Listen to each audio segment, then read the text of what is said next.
6:45. This is the Sri Lanka Broadcasting Corporation. The news edited by Lal Malavarachi and read by Lavani Vijayatunga. First, we take a look at the headlines. France and Japan pledged their full support to Sri Lanka's debt restructuring and economic recovery efforts. The government requests ASVASMA beneficiaries to open bank accounts without delay. A KDU wing is to be set up in Kurunegala. Printing of school textbooks for the next year has already begun. News overseas, the EU has suspended all security cooperation with Niger. And in sports news, Lanka LPL cricket tournament will begin today. Those were the headlines, and now let's move on to the details of the local news. French President Emmanuel Macron and Japanese Foreign Minister Yoshimasa Hayashi, who made brief visits to Sri Lanka over the weekend, met President Ranil Wickremesinghe separately and pledged their fullest support to Sri Lanka's debt restructuring and economic recovery efforts.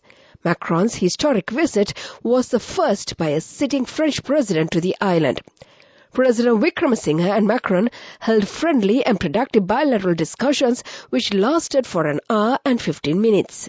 The main objective was to enhance the existing relations between Sri Lanka and France, especially considering the 75th anniversary of their diplomatic ties being celebrated this year. President Macron recalled his recent conversations with President Wickremesinghe in Paris, which took place during the new Global Financial Pact Summit. He reaffirmed France's willingness and commitment to support Sri Lanka in its economic recovery. As the fourth largest creditor to Sri Lanka, France pledged its assistance in the debt restructuring process. Meanwhile, Japanese Foreign Minister Hayashi Yoshimasa, during talks with the Sri Lankan authorities, has stressed the importance of a transparent and comparable debt restructuring process that involves all creditor countries. He said Japan is quite eager to support Sri Lanka along the way in the future as well. Prime Minister Dinesh Gunawardena thanked the Japanese government for their continuous support to Sri Lanka. The Japanese Foreign Minister met Prime Minister at the Temple Trees yesterday. Japan and Sri Lanka have signed an agreement for human resource development scholarship projects to train young Sri Lankan executive officers serving in the public sector, the Embassy of Japan in Colombo said yesterday. Thereby, a grant of 611 million rupees has been facilitated by Japan for the aforementioned project. According to the embassy, young Sri Lankan executive officers are slated to receive the training in Japanese universities. The program will be implemented until the year 2025. The government has requested the beneficiaries of the ASVASMA welfare scheme to open bank accounts to ensure direct cash transfers without delay. While the appeals and objection evaluation process is underway, the district secretaries and division secretaries will assist in the expediting the bank account opening process, State Minister of Finance Shahan Semasinghe said in a tweet. This is the news from the Sri Lanka Broadcasting Corporation. And we continue with more local news. Secretary to the Ministry of Defence, General Kamal Gunaratne, has reiterated that steps have been taken to set up another General Sir John Kothalavala Defence University wing in the Kurunegala district. General Kamal Gunaratne, addressing a gathering at the Kothalavala Defence University's southern campus in Suryavava, said, "This expansion will offer students of our nation an unparalleled opportunity to experience a world-class, time-bound and disciplined education coupled with guaranteed job opportunities." Though the southern campus has a brief history of only 8 years, its impact on our nation has been profound, General Gunaratne added while recalling his last visit to the venue. He expressed these remarks during a ceremony organized to open the newly conducted Officer Cadets Mess, male and female accommodation complexes, and the launching of a research journal and a magazine at the campus. The Minister of Education, Susi Premachandra, says printing of school textbooks for the next year has already begun. The State Printing Corporation is conducting the printing work at present, and private sector printers will also be entrusted with these duties in the coming weeks. At this occasion, the minister said he expects to finish the distribution of all necessary textbooks before the starting date of the school term by the year 2024.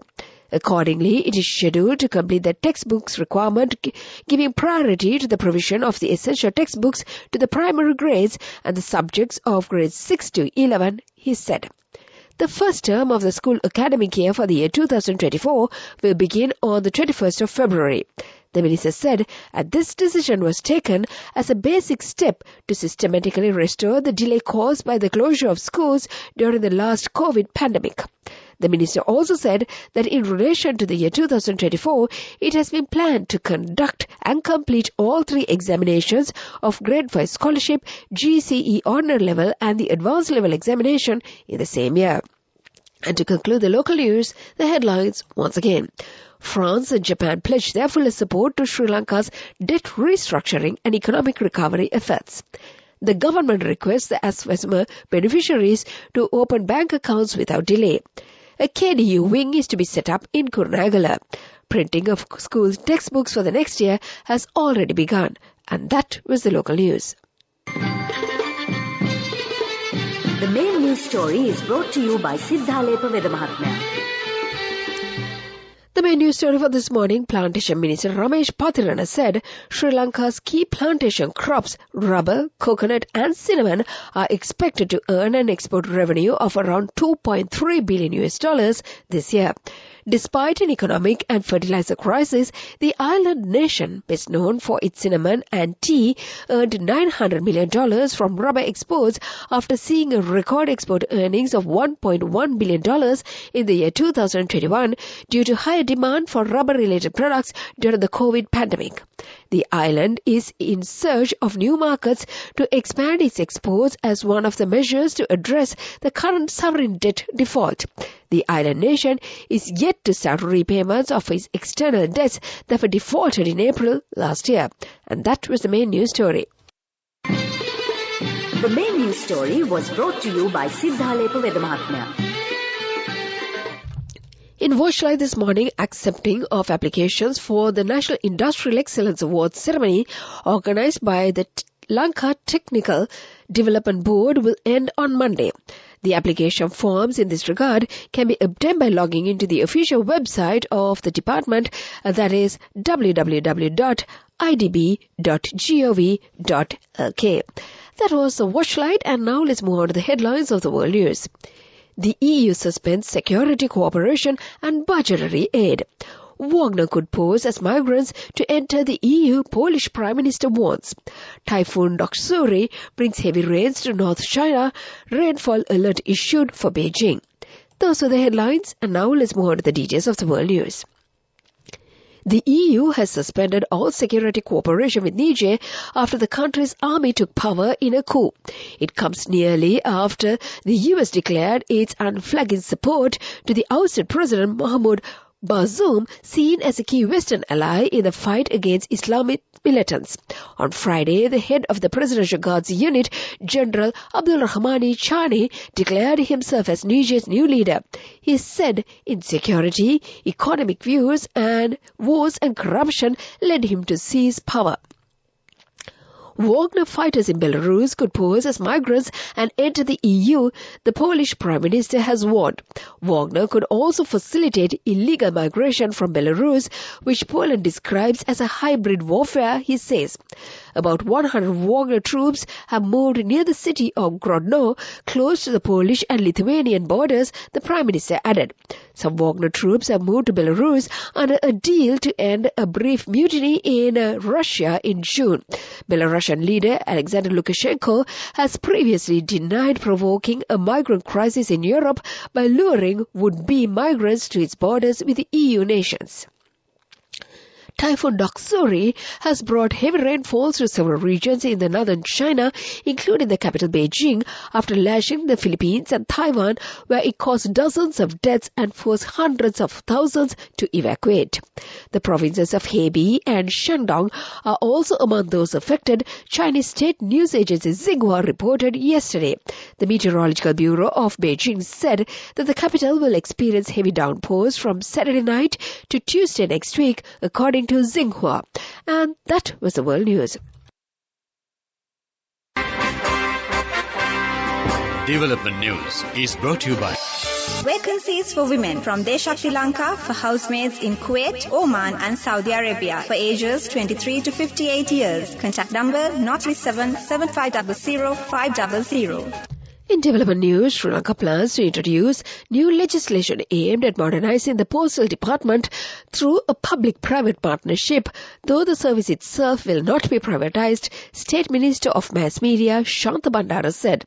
Speaking to reporters, Minister Bandara said the new Postal Act will replace Sri Lanka's postal ordinance that dates back to the British colonial period, which the State Minister said was a hindrance to reform. That was the development news. Vacancies for women from Deshakti Lanka for housekeepers, home cooks, caretakers and home nurses in Kuwait, Oman, Saudi Arabia and Singapore for ages 23 to 57 years. Salaries starting from 156,000 rupees. Interviews with foreign agents are now on. Come whether you have a passport or not. Branches, Colombo, Kurunagala, Anuradhapura and Matara. Contact number 037 7500 500. Moving on to sports news, the Lanka LPL cricket tournament will begin today and will continue until the 20th of next month. The tournament comprises of 24 matches. The inaugural match will be played between Jaffna Kings and Colombo Strikers team at the R. Premadasa Stadium. Several matches are scheduled to be played at the Pallekele International Grounds. That was the sports news. Business news coming up. Go ekak thiyana youth eකට life එකේ change එකට නියමෙට set වෙන්න ඇස් වහගෙන දැකපු ගීන හැබැයි කරන්න youth එකට නියමෙට set වෙන friendship එක මෙන්න. The all new NSB Ithru account NSB IM, a plan for your dream. Business news sponsored by National Savings Bank, the safest place for your money. A delegation of experts from China's Sinopec visited the Board of Investments and held a productive meeting with the chairman Dinesh Virakode and the senior officials. The purpose of the meeting was to review the progress of their ongoing projects and provide the BI officials with updates on the next steps of their initiatives. That was the business news. Economic news follows. Business news sponsored by National Savings Bank, the safest place for your money. Go ekak thiyana youth එකට life එකේ change එකට නියමෙට set වෙන්න ඇස් වහගෙන දැකපු ගීන හැබැයි කරන්න youth එකට නියමෙට set වෙන friendship එක මෙන්න. The all new NSB Ithru account NSB IM, a plan for your dream. And now in economic news. Commercial Bank of Ceylon PLC has revealed plans to raise up to 12 billion rupees through a listed debenture issue. The board of directors of the bank, at a meeting held on the 28th of July, adopted a resolution to issue 60 million listed, unsecured, rated, redeemable, subordinated Basel III compliant Tier 2 debentures of 100 rupees each with a non-conversion feature for tenures of 5 years, 7 years and 10 years, and with the option to issue up to a further 600 million debentures in the event of an oversubscription. That is the economic news and the weather report to conclude. Weather report. And finally, the weather report. Several spells of showers will occur in the western and Sabaragamu provinces and in the Kandy, Nuwara Eliya, Galle and Matara districts. Mainly fair weather will prevail elsewhere over the island. Fairly strong winds up to 40 km per hour can be expected at times on the western slopes of the Central Hills, the northern and north central provinces, and in the Munragala, Hambantota and Trincomalee districts. And before we conclude this bulletin, let's get back to the headlines once again. France and Japan have pledged their fullest support to Sri Lanka's debt restructuring and economic recovery efforts. The government requests Aswasma beneficiaries to open bank accounts without delay. A KDU wing is to be set up in Kurunagala. Printing of school textbooks for the next year has already begun. News overseas, the EU has suspended all security cooperation with Niger.